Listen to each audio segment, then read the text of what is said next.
안녕하세요. 오늘도 사연 살롱을 찾아주셔서 감사합니다. 저는 32의 평범한 직장인입니다. 어릴 때부터 제가 꿈꿔왔던 결혼 생활은 평화롭고 따뜻한 가정이었어요. 그런데 이렇게 이야기하면 어떻게 들릴지 모르겠지만 그건 제가 자라온 집과는 너무 달랐기 때문에 더 간절했던 것 같아요. 저희 아빠는 항상 불만이 많고 날이 선 사람이었어요. 회사에서 힘든 일이 있었다 싶으면 집에 들어오자마자 한숨부터 내쉬며 짜증을 내셨죠. 오늘 회사에서 또 이런 일이 있었다. 이놈들이 사람을 뭘로 보는 건지 몰라. 그 한마디가 시작되면 저녁 내내 엄마는 아빠의 화풀이 대상이 되곤 했어요. 엄마는 집에서는 불만만 쏟아내고 가족보다는 바깥일을 우선시하는 아빠 때문에 늘 외로워하셨죠. 저한테조차 가끔 이렇게 말씀하셨어요.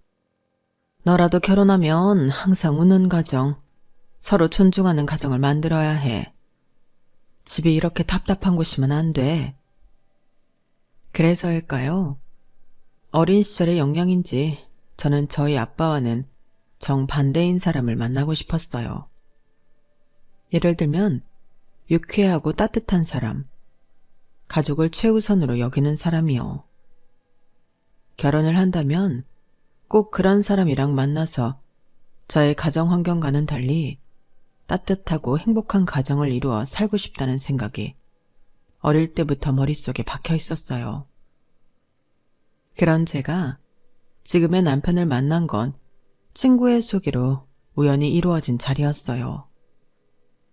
그날은 회사 일로 지쳐있던 날이었는데 친구가 말하더라고요. 너한테 딱 맞는 사람일 거야. 가족을 정말 중요하게 생각하고 성격도 유쾌하대. 네가 좋아할 만한 사람이야. 솔직히 큰 기대는 없었지만 막상 약속 시간이 다가와 얼굴을 마주하고 나니 이상하게 마음이 편해지더라고요. 그날 남편은 약속에 조금 늦었는데 헐레벌떡 뛰어오더니 환하게 웃으며 이렇게 말했어요. 제가 좀 늦었죠? 대신 따뜻한 커피라도 드릴게요. 뛰다가 손이 얼어서 온기를 좀 나눠드리려고요. 초면임에도 너무 자연스러운 태도에 저도 모르게 피식 웃고 말았어요. 그리고 대화를 나누면서 알게 됐어요.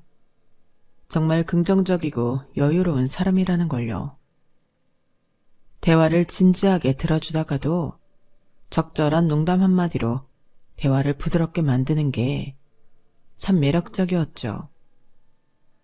연애를 시작하고 나서도 남편의 유쾌함과 따뜻함은 계속해서 제 마음을 사로잡았어요. 한 번은 제가 회사에서 너무 힘들다고 투덜댄 적이 있었거든요. 진짜 오늘 사직서 던지고 싶었어. 너무 스트레스야. 그랬더니 남편이 웃으며 이렇게 말했죠. 던지긴 왜 던져? 그러다 사장님 맞으면 큰일 나잖아. 슬쩍 책상 위에 놓고 와. 그러면 안전하게 퇴사할 수 있어. 그 말에 한참을 웃었어요.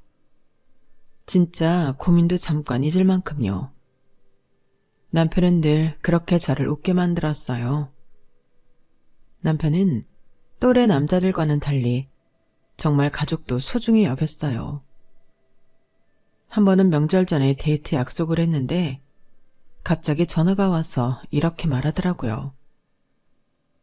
이번 주말엔 사촌 누나네 집에 들어야 할 것 같아. 조카들이 나를 너무 기다린다고 하니 미안해서. 솔직히 서운한 마음보다 그런 남자를 만난 게 뿌듯했어요. 가족과 시간을 보내는 걸 당연하게 여기는 모습이 참 멋있어 보였거든요.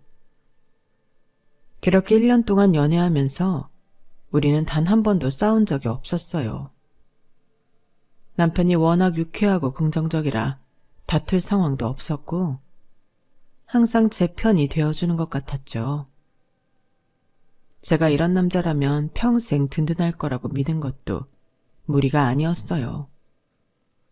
그래서 결혼을 결심했어요. 저를 웃게 해주는 남자, 가족을 사랑하는 남자라면 제가 꿈꿨던 따뜻하고 평화로운 가정을 만들 수 있을 거라고 확신했거든요. 하지만 결혼이라는 건 연애와는 다르다는 걸 저는 너무 늦게 깨달았어요. 결혼 과정에서는 별다른 문제가 없었어요. 그래서 저도 처음에는 새로운 식구가 생겼다는 나름 설레는 마음으로 시댁 식구들을 대했죠. 하지만 그 마음은 얼마 못 가 산산조각 나고 말았어요. 며느라, 우리 영수가 잘 먹어야 힘이 나지 않겠니? 너도 이렇게 차려줘야 해? 처음에는 별 생각 없었기에 감탄만 했어요. 어머님이 워낙 손이 크셔서 한번 상을 차리면 수라상 못지 않았거든요. 와, 어머님, 어쩜 음식을 이렇게 하세요?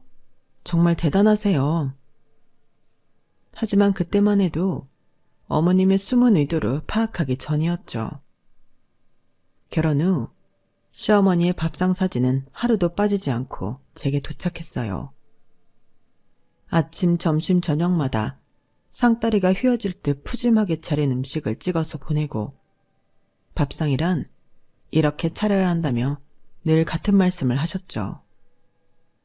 좀 부담스럽긴 했지만 초반에는 저도 웃으며 넘겼어요. 그저 시댁 어른 말씀이니까 대수롭지 않게 받아들이려고 했죠. 하지만 그게 매일 반복되다 보니 점점 부담이 커졌어요. 나중에는 밥상 사진을 보내는 것만으로 끝나는 게 아니라 제가 만든 밥상 사진도 매번 찍어서 보내라고 하기 시작하셨거든요. 며느라, 너희 집은 오늘 뭐 먹었니? 영수가 뭐 먹고 살고 있는지 내가 한번 봐야 알겠다. 하루는 정말 간단하게 끓인 김치찌개와 계란말이, 반찬 2개로 저녁을 먹으려던 참이었어요. 그런데 어김없이 시어머니의 전화가 왔죠. 며느라, 오늘 저녁은 뭐 먹었니? 내가 일일이 말 안 해도 밥상 사진 좀 찍어서 보내주거라. 속으로는 짜증이 밀려왔지만 어머님께 오늘은 간단히 먹는다고 했다간 무슨 말을 들을지 뻔했기 때문에 억지로 웃으며 사진을 찍어 보냈어요. 그런데 그 답장이 정말 속을 뒤집더라고요. 못 먹을 정도는 아니네. 근데 남편 밥상은 이거보단 좀 더 신경 써야 하지 않겠니? 이러면 영수가 힘을 못 낼 텐데. 그놈의 밥상에 어찌나 목이 메는지 정말 기가 차서 눈물도 안 나오더라고요. 제가 최선을 다해 차린 밥상이 부족하다는 평가를 받은 게 하루 이틀도 아니고 매일 반복되니 점점 지쳐갔거든요. 그리고 며칠 뒤 일이 터졌어요. 그날은 정말 둘 다 너무 피곤한 날이었어요. 저는 회사에서 늦게까지 야근을 했고 남편도 피곤해서 제대로 앉아있기도 힘들 정도였죠. 밥을 차릴 기운도 없어서 둘 다 합의하에 라면을 끓여 먹기로 했어요. 오늘은 그냥 라면 먹고 쉬자. 둘 다 너무 피곤하잖아. 남편도 흔쾌히 동의했고 저는 간단하게 라면을 끓이고 있던 참이었어요. 그런데 그때 어김없이 시어머니의 전화가 걸려왔죠. 며느라, 오늘은 뭐 먹었니? 밥상 사진 좀 찍어서 보내봐. 저는 순간 망설였어요. 차려놓은 건 고작 라면인데 이걸 보내면 또 무슨 말을 들을지 뻔했거든요. 그래서 최대한 부드럽게 말씀드렸죠. 어머님, 오늘은 저희가 좀 피곤해서 간단하게 먹으려고요. 그런데 그 말을 듣자마자 어머님의 목소리가 높아지셨어요. 간단히? 간단히 뭐 먹었는데? 그래서 사진은 왜 안 보내? 사진을 보내봐야 뭘 먹는지 알지? 순간 핸드폰을 들고 사진을 찍어야 하나 고민했어요. 보내지 않고 넘기고 싶었지만 어머님의 잔소리가 멈출 기미가 보이지 않았어요. 며느라, 내가 네가 차린 밥을 보라고 이렇게 말하는데도 사진 하나 보내는 게 어려워? 영수 힘들게 일하고 들어왔는데 밥은 제대로 차려줬는지 내가 봐야 마음이 놓이지. 더 이상 실랑이를 벌이고 싶지 않은 마음에 결국 저는 라면을 찍어 보냈습니다. 하지만 일이 거기서 끝날 리가 없었죠. 사진을 확인한 어머님은 바로 다시 전화를 걸어오셨어요. 목소리에는 노골적인 실망감이 가득했어요. 세상에, 라면? 이게 말이 돼? 남편 밥을 라면으로 해결한다고? 내가 너처럼 살림했으면 영수가 여기까지 못 왔어. 내가 새댁 때는 아무리 피곤해도 된장찌개 하나쯤은 끓였단다. 이러고 네가 우리 영수를 잘 챙긴다고 할 수 있어? 저는 어머님의 잔소리를 듣고 있자니 눈물이 날 것 같았어요. 남편은 옆에서 태연하게 라면을 먹으며 상황을 지켜보고 있었죠. 한참 동안 이어지던 잔소리가 끝나고 나서 제가 남편에게 말했어요. 당신 어머니가 이렇게 말씀하시는데 당신은 가만히 보고만 있어? 내가 이런 스트레스를 혼자 다 받아야 해? 그런데 남편은 웃으면서 대답했어요. 아, 우리 엄마 원래 그래. 그냥 한 귀로 듣고 흘려. 라면 사진 보낸 거 나름 웃기지 않았어? 다음엔 뭐 배달 음식이라도 시켜서 멋지게 세팅해서 보내면 되지.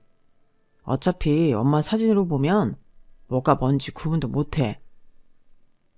저는 남편의 그 가벼운 태도에 말문이 막혔어요. 진지하게 고민을 털어놓았는데 그걸 농담으로 받아들이는 모습에 실망감이 올라왔죠.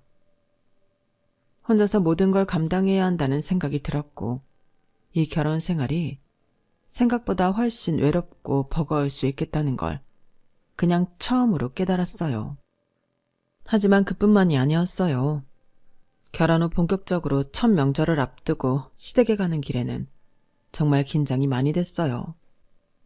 결혼 후 처음 맞는 명절이라 뭘 잘해야 할지 고민도 많았고 괜히 실수라도 하면 어쩌나 걱정도 됐거든요. 명절 당일 시댁에 도착하자마자 시어머니와 인사를 나누고 주방으로 가려던 순간 시어머니가 거실을 둘러보시더니 저를 부르시는 거예요. 며느라, 거실에 먼지가 좀 쌓였더라? 요즘 젊은 사람들은 청소를 잘 안 한다던데?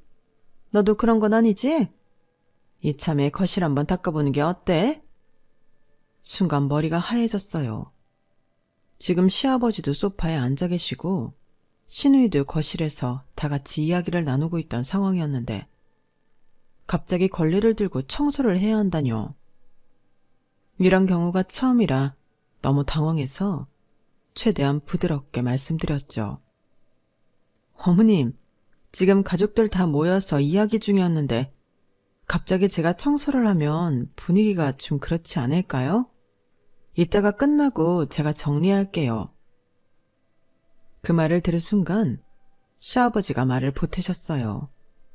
아이고, 뭐 그런 걸 부끄러워하냐. 집안일이란 건 하면 할수록 늘고 또 이런 때 잘 보여야 며느리 점수 따는 거지. 제가 어찌할 바를 몰라 쩔쩔매고 있는데 이번엔 시누이가 한마디를 더 했어요. 새언니, 명절엔 뭐든 다 하는 거예요. 어머님이 부탁하시면 해드리는 게 좋죠. 오빠도 어릴 땐 집안일 많이 했잖아요. 새언니가 깔끔한 거 보여주면 우리 엄마가 얼마나 좋아하시겠어요? 그때 저는 남편을 쳐다봤어요. 그래도 남편이라면 제 편을 들어줄 거라고 기대했거든요. 그런데 이 사람이 눈치도 없이 한술 더 뜨면서 분위기를 띄우기 시작하는 거예요. 여보, 너무 걱정하지 말고 한번 해봐. 엄마가 좋아하시면 우리 둘 다 점수 따는 거잖아. 여러분, 오늘 거실이 반짝반짝해질 겁니다. 우리 여보의 놀라운 실력을 기대하세요. 그 말에 거실 분위기는 웃음으로 가득 찼는데 저만 혼자 얼굴이 화끈거렸어요. 결국 울며 겨자 먹기로 걸레를 들고 거실 바닥을 닦기 시작했죠. 바닥을 닦고 있는데 남편이 갑자기 휴대폰을 들이대며 장난스럽게 말하더라고요. 자, 우리 여보의 집중력 100%. 이런 자세 어디서 보겠습니까? 우리 와이프 정말 멋지죠? 그 말을 듣는 순간 정말 속에서 울컥했어요. 그런데 거기에 시아버지랑 시누이까지 맞장구를 치는 거예요. 아유, 정말 자세가 딱인데. 며느라, 조금 더 닦으면 좋겠네. 새언니한테 오늘 우리 집 청소 다 맡겨야겠네. 오빠 결혼 잘했어, 진짜. 청소를 다 끝내고 나서 겨우 물 한 잔을 마시며 앉아있는데 속이 부글부글 끓더라고요. 집으로 돌아오는 길에 결국 참지 못하고 말을 꺼냈어요. 여보, 오늘 내가 얼마나 속상했는지 알아? 어머님이 그렇게 말씀하시는데 당신은 왜 장난만 치고 있었어? 그랬더니 남편이 뭐라고 했는지 아세요? 아유, 어머니도 그냥 재미로 하신 거잖아. 여보, 너무 진지하게 받아들이지 마. 우리 엄마 원래 좀 깔끔하잖아. 그리고 솔직히 여보, 오늘 청소하는 모습 되게 귀엽던데? 그 말을 듣는데 더 이상 할 말이 없더라고요. 내가 그렇게 화가 나 있고 창피했는데도 그걸 귀엽게 봤다뇨. 그날 저는 정말 이 사람이 제가 처한 상황을 전혀 이해하지 못하고 있다는 생각이 들었어요. 결혼 후 몇 달이 지나고 저는 시어머니와의 관계에서 오는 피로감이 점점 커져가고 있음을 느꼈어요. 첫 명절의 거실 청소 사건도 잊을만 하면 떠올라 속이 답답했지만 그래도 남편이 여보, 어머니가 원래 조금 그러신 거 이제 다 알잖아. 너무 신경 쓰지 마. 라고 할 때마다 애써 마음을 다잡았죠. 그런데 정말 참기 힘든 일이 벌어졌어요. 어느 날 아침 시어머니에게서 전화가 걸려왔어요. 어머니의 밝은 목소리에 기분 좋게 전화를 받았는데 시작부터 이러시는 거예요. 며느라, 요즘 너희는 애 계획 언제쯤 하니? 갑작스러운 질문에 순간 말문이 막혔어요. 애 얘기는 남편이랑도 천천히 논의하고 싶었던 부분이었는데 시어머니가 갑자기 이걸 물으시니 좀 놀랐지만 조심스럽게 대답했어요. 어머님, 저희도 지금 계획 중인데 아직 구체적으로는. 하지만 제 말을 끝까지 들으시지도 않고 시어머니는 곧바로 말을 이어가셨어요. 며느라, 애는 너무 늦으면 안 돼. 특히 아들이 꼭 먼저 나와야 해. 우리 집 대가 끊기면 안 되잖아. 그 말에 저는 속이 턱 막히는 기분이었어요. 애를 언제 낳을지도 고민스러운데 갑자기 성별까지 정해놓으시다뇨. 그날은 억지로 웃으며 전화를 끊었지만 그 일이 계속 머릿속을 떠나질 않았어요. 그 이후부터 본격적으로 어머님의 이세에 대한 간섭이 시작됐어요. 며느라, 이제 슬슬 손주 소식 들려줘야 하는 거 아니니? 우리 집은 아들이 첫째로 태어나야 집안 기운이 좋거든. 요즘 젊은 사람들은 책임감이 없어서 큰일이야. 그런데 어느 순간부터 시아버지까지 맞장구를 치며 한마디씩 얹기 시작하시더라고요. 맞아, 맞아. 우리 집은 대대로 첫째는 아들로 이어왔어. 요즘 그런 건 의학적으로도 가능하다던데. 노력 좀 해봐라.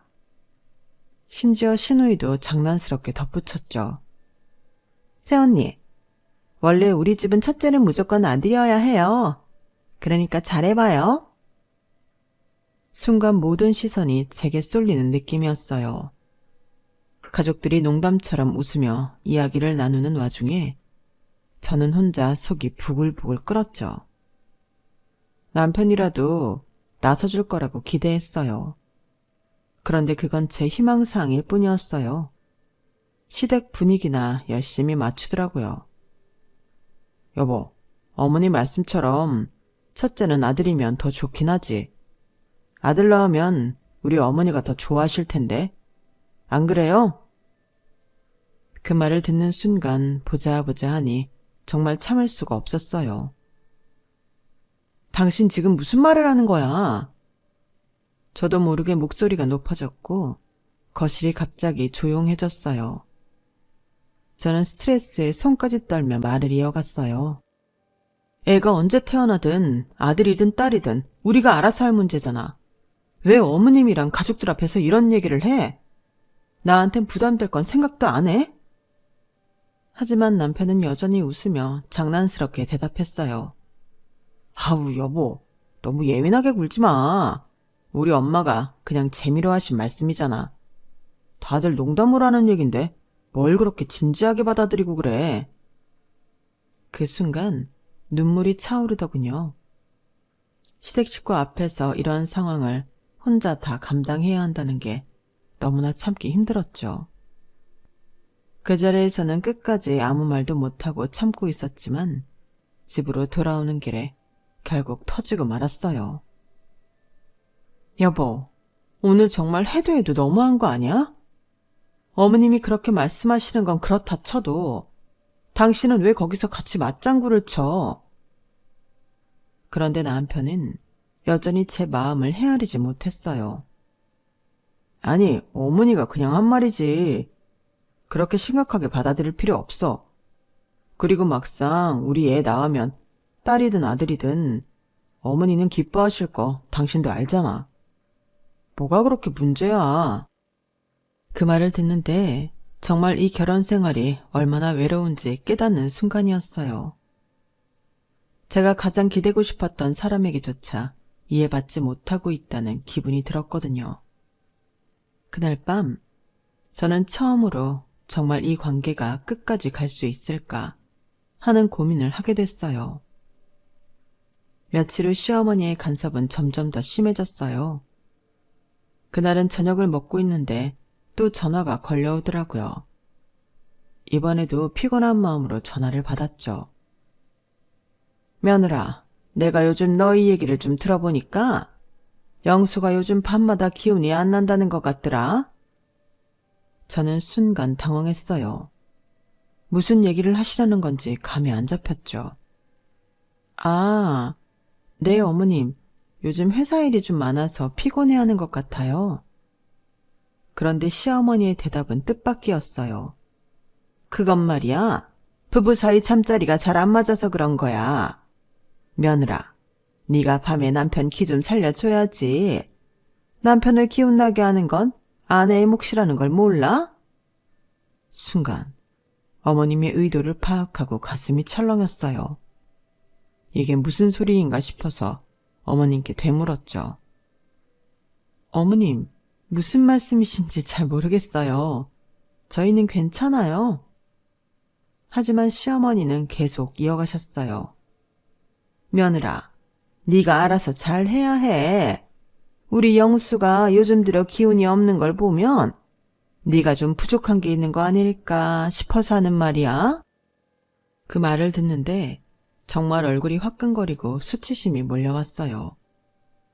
겨우 참아가며 전화를 끊었지만 제 마음속엔 아주 불쾌하고 복잡한 감정이 휘몰아치고 있었어요. 그날 밤 저는 남편에게 이 얘기를 꺼냈어요. 당신 어머니가 아까 이런 말씀을 하셨어. 당신 요즘 기운 없는 게 나 때문이 아니냐고. 내가 부부관계를 뭔가 잘못하고 있는 거 아니냐고. 남편은 처음엔 놀라는 듯 했지만 이내 웃으며 대답했어요. 아유, 우리 엄마 원래 그런 스타일이잖아. 그냥 흘려들어. 뭐 그런 걸로 스트레스를 받아. 저는 순간 참았던 화가 터졌어요. 그냥 흘려들어? 내가 얼마나 창피했는지 알아? 우리 부부관계를 가지고 어머님이 왜 간섭하시는 거냐고. 그리고 당신은 이런 얘기를 듣고도 아무렇지도 않다는 게 말이 돼? 남편은 여전히 태평했어요. 아니, 어머니도 다 우리 잘 되라고 하시는 거지. 너한테 뭐 나쁘게 하려는 건 아니잖아. 왜 그렇게 과민 반응을 해? 그 말에 저는 더 이상 참을 수 없었어요. 과민 반응? 당신 어머니가 이런 말까지 하시는데도 당신은 늘 반감만 하고 내 마음은 전혀 신경 안 쓰잖아. 당신은 늘 어머니가 원래 그런 사람이라고만 하지. 내가 그걸 얼마나 감당하고 있는지는 한 번이라도 생각해 본 적 있어? 그 순간 남편이 짜증 섞인 목소리로 말했어요. 아, 네가 왜 그렇게 힘들어하는지 모르겠어. 그냥 한 개로 듣고 흘리면 되는걸. 어머니가 뭐 얼마나 심한 말을 하신다고 그래. 그 말을 듣는 순간 제 안에 있던 마지막 인내심이 무너졌어요. 그래, 당신은 모르겠지. 왜냐하면 당신은 늘 어머니 편이잖아. 나는 이 결혼 생활에서 당신한테 보호받는 게 아니라 늘 싸워야 하고 혼자서 견뎌야 하니까. 남편이 당황한 얼굴로 저를 바라봤지만 저는 더 이상 멈출 수 없었어요. 나 더는 못 참아. 이 결혼 이제 끝내자. 그 말이 제 입에서 나오고 나서야 저 스스로도 얼마나 지쳤는지 깨달았어요. 남편은 그제서야 말을 멈추고 저를 바라보았지만 이미 늦었죠. 저는 이혼이라는 단어를 꺼내면서 이 결혼에서 내가 느껴온 외로움과 무력감을 모두 쏟아냈어요. 짐을 싸면서 처음으로 마음이 조금 가벼워지는 걸 느꼈어요. 이 결혼 생활은 나 혼자 끌어가고 있었고 이제는 그 짐을 내려놓아도 된다는 걸 깨달았거든요. 짐을 싸고 있는 제 모습을 보며 남편은 한참 방 안에 서성였어요. 뭔가 말을 꺼내려고 애쓰는 게 보였지만 결국 꺼낸 말은 한숨 섞인 한마디였어요. 여보, 정말 이렇게까지 해야 돼? 이혼이라니 너무 심한 거 아니야? 저는 그 말을 듣고 손을 멈추고 남편을 똑바로 바라봤어요. 심한 건 너야. 내가 이 집에서 얼마나 참아왔는데 당신이 정말 몰랐어? 아니면 알면서도 그냥 모른 척했던 거야? 지금 와서 그렇게 말하면 뭐가 달라져? 남편은 아무 말도 하지 못하고 고개를 떨궜어요. 저는 짐을 다 싸고 친정에 전화를 걸었어요. 울컥하는 마음에 애써 가라앉히며 겨우 목소리를 냈죠. 엄마, 나 더는 못 참겠어. 친정으로 가야겠어. 엄마는 한동안 말이 없으시더니 조용히 물으셨어요. 네가 고생이 많았지. 무슨 일이 있었는지 다 말 안 해도 안다. 짐 챙겨서 어서 와. 넌 혼자가 아니야. 엄마의 말에 가슴이 뜨거워지면서도 한편으로는 미안한 마음이 밀려왔어요. 그래서 떨리는 목소리로 말씀드렸어요. 엄마, 미안해. 결혼한다고 떠난 딸이 이혼한다고 다시 돌아가려니 너무 죄송해서. 그 말을 듣고 엄마는 단호하게 말씀하셨어요. 미안할 필요 없어. 넌 내 딸이야. 네가 어디서 어떤 일을 겪었든 내 집은 네 자리야. 아빠도 네 얘기 들으면 똑같이 말할 거다. 그때 아빠가 전화를 바꿔받으셨어요. 누가 우리 딸을 그렇게 힘들게 한 건지 집에 와서 다 얘기해봐라. 네가 오겠다고 했으니까 그거면 됐다. 네 자리 준비해 놓을 테니까 얼른 와. 엄마와 아빠의 따뜻한 목소리에 짐을 챙기는 손길이 더 이상 무겁지 않았죠. 그런데 갑자기 현관문이 벌컥 열리더니 시어머니와 시아버지, 시누이가 들이닥치듯 들어왔어요. 예상하지 못했던 순간이라 잠시 굳어버렸는데 시어머니는 집안에 쌓여있는 짐을 보자 경악하며 소리쳤어요. 며느라, 이게 뭐야? 네가 진짜 이혼한다고 해서 이렇게 집을 나가겠다는 거야? 이혼도 그렇지. 애도 하나 없이 나가겠다는 게 말이 돼? 갈 거면 손주라도 낳고 떠나야지. 저는 그 말을 듣고 어이가 없어서 잠시 멈칫했지만 곧바로 다시 짐을 꾸리기 시작했어요. 그러자 시어머니는 저를 향해 더 크게 소리를 질렀어요. 야, 네가 우리 영수랑 결혼해서 이 집에 들어온 이상 책임을 다 하고 나가야 할 거 아니야. 지금 우리 집안 대를 끊겠다는 소리야 뭐야? 시아버지도 팔짱을 끼고 고개를 끄덕이며 거들었어요.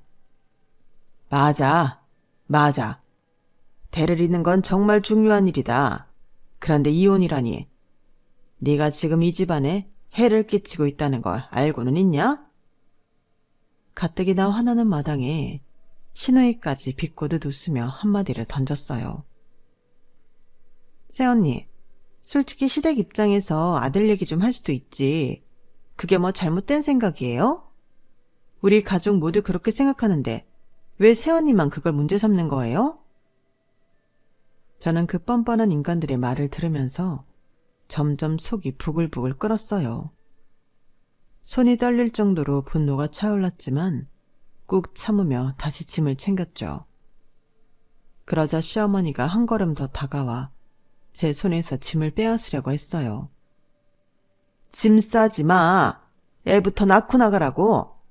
네가 부부관계도 제대로 못해서 아들이 안 생긴 거 아니야. 네가 책임져야지. 그 말이 나오자 저는 결국 한계에 도달했어요. 짐을 놓고 자리에서 일어서며 어머님을 똑바로 바라봤어요. 웃기시네요. 아들이요? 손주요? 그게 그렇게 중요했으면 당신 아들이 먼저 제대로 된 남편이 되었어야죠. 제가 이 집에서 아내로도 며느리로도 존중받지 못했어요. 그런데 지금 와서 애를 낳고 가라뇨. 제가 왜 당신들이 원하는 대로 해야 하죠? 시어머니는 제 말을 듣고 더 격분하더니 뒷목을 잡고 소리를 질렀어요. 며느라, 네가 이런 태도니까 일이 이렇게 된 거야. 내가 얼마나 참았는지 네가 알아? 네가 며느리 노릇을 제대로 했으면 우리 집안이 이 지경이 안 됐어. 제가 말하려는 찰나 남편이 갑자기 소리를 질렀어요. 제발 그만 좀 하세요. 어머니도 그렇고 당신도 그렇고 지금 이 상황을 더 복잡하게 만들고 있잖아. 그 말의 순간 거실이 조용해졌지만 저는 그 침묵 속에서도 울컥한 마음을 참을 수 없었어요. 네가 지금에서야 소리치면 뭐가 달라지는데? 내가 얼마나 힘들었는지 얼마나 괴로웠는지 단 한 번이라도 네가 제대로 들어준 적 있어? 남편은 머뭇거리며 아무 대답도 못했고 시댁 식구들은 다시 흥분한 목소리로 떠들기 시작했어요. 남의 말은 들을 생각도 않고 다들 자기 할 말만 하는 모습이 아주 질리더군요. 그래서 짐을 움켜쥐고 마지막으로 한마디를 던졌어요. 됐고 전 갑니다. 그렇게 사랑하는 아들 품고 다 같이 잘 사세요. 그렇게 아끼는 아들 그대로 반품해 드릴 테니까요. 그 말을 끝으로 저는 집을 나섰어요. 뒤에서 시어머니가 뒷목을 잡고 쓰러지는 목소리가 들렸지만 더 이상 들리지 않았어요. 차를 타고 친정으로 향하면서 마음이 가벼워졌어요. 이제야 비로소 제 삶의 주인이 된 것 같았거든요. 이혼 후 저는 친정으로 돌아와 오랜만에 마음 편히 숨을 쉬었습니다. 친정에서 지내며 그동안 시댁에서 받은 스트레스와 억압에서 벗어나니 제 안에 있던 에너지가 다시 차오르는 걸 느낄 수 있었어요. 친정 식구들은 저를 따뜻하게 맞아주며 말없이 힘이 되어 주었죠. 엄마는 하루는 제 손을 꼭 잡으며 말씀하셨어요. 잘 버텼다 우리 딸. 이제 네가 하고 싶은 거 하면서 살아. 그 집안에서 너 혼자 다 끌어안고 살지 않아도 돼. 그 말이 그렇게 위로가 될 수가 없었어요. 이혼 후 저는 생각보다 훨씬 더 많은 기회가 저를 기다리고 있었다는 걸 깨달았어요.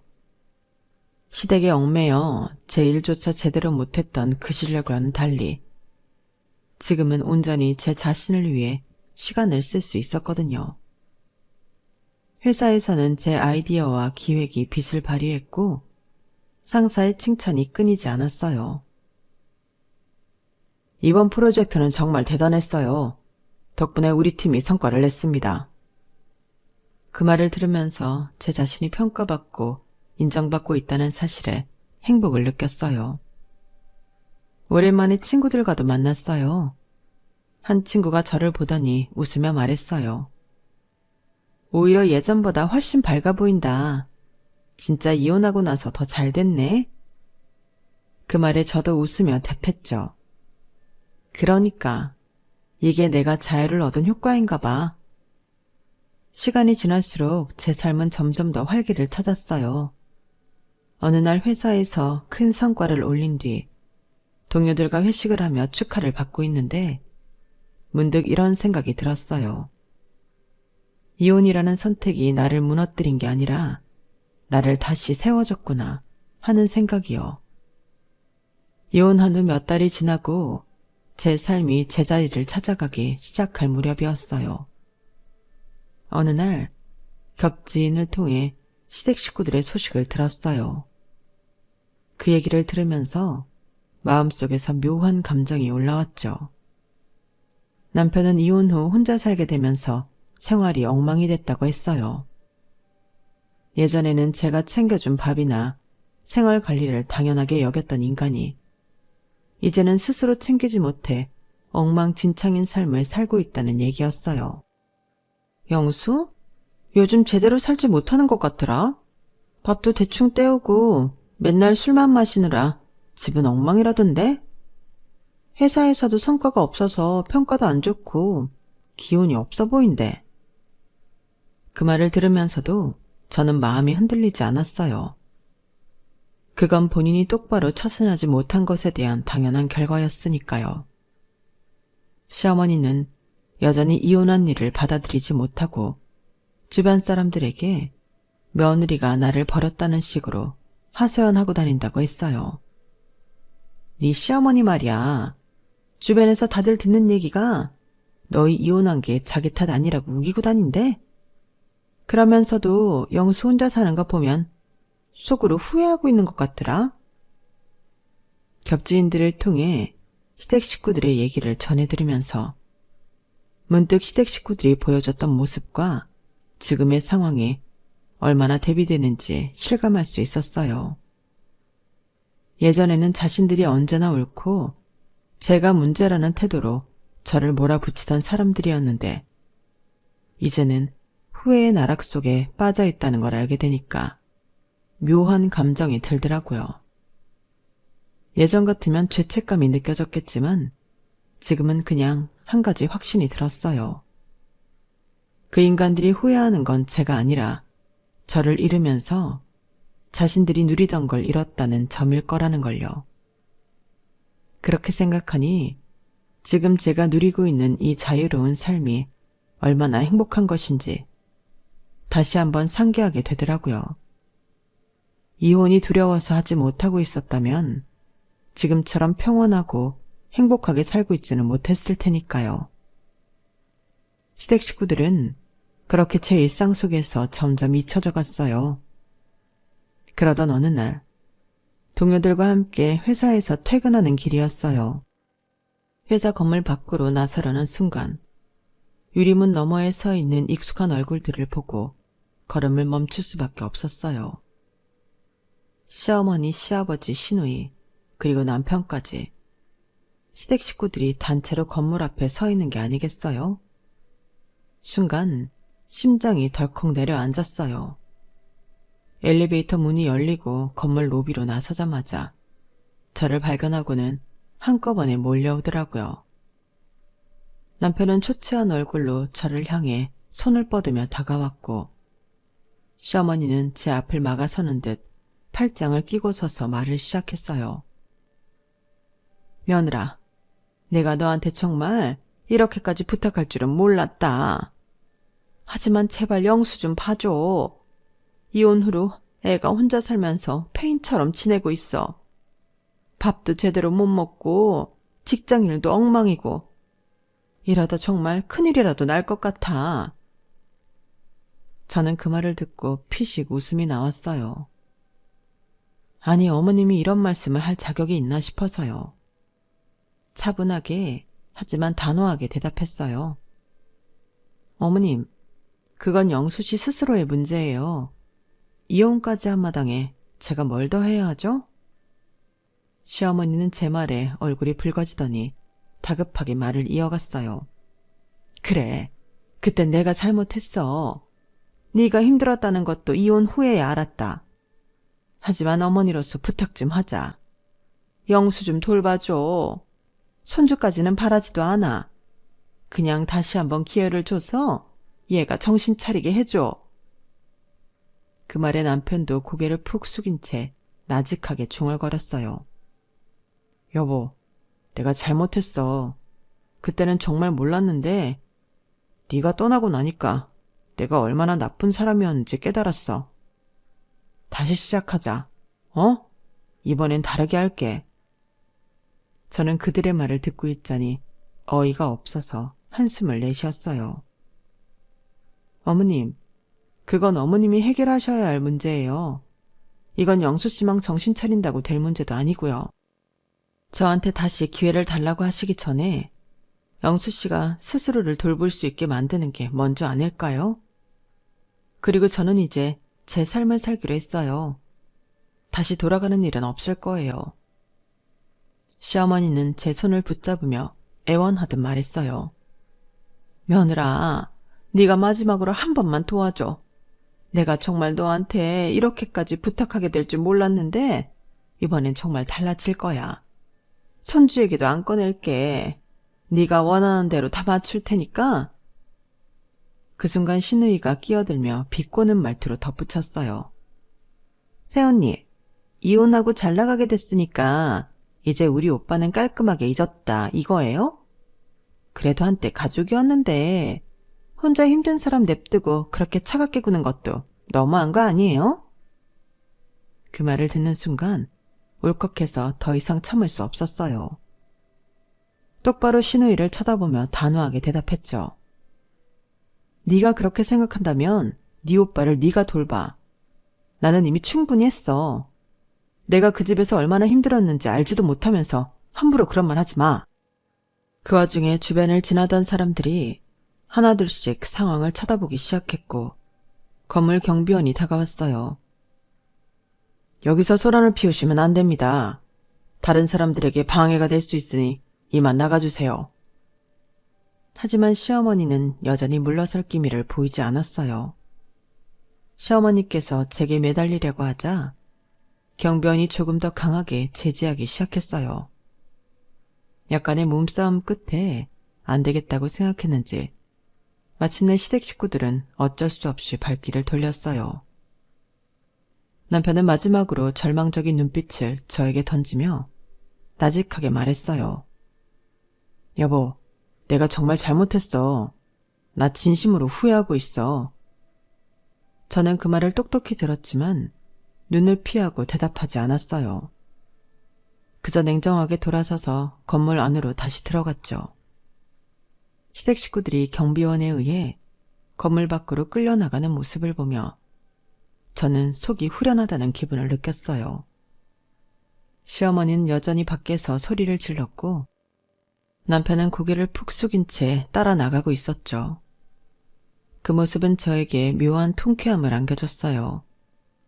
그동안의 제 삶을 떠올려 보니 시댁의 요구와 간섭, 남편의 방관 속에서 제 자신을 얼마나 잃어버리고 살았는지 새삼 깨달았어요. 저는 늘 가족이라는 이유로 시댁을 만족시키려고 노력했고 그럴수록 저 자신은 점점 더 작아지고 외로워졌어요. 하지만 지금은 달랐어요. 저는 시댁 식구들과 싸우기 위해서가 아니라 제 자신을 위해 떠났다는 걸 분명히 알고 있었거든요. 제 인생에서 가장 큰 용기를 냈던 건 아이러니하게도 이혼이었던 것 같아요. 요즘 이혼이 쉽다고 하지만 막상 해보려고 하면 정말 쉽지가 않거든요. 저 같은 고민을 앞두고 있는 분들이 있을까 싶어 용기를 드리고자 이 사연을 보내게 됐어요.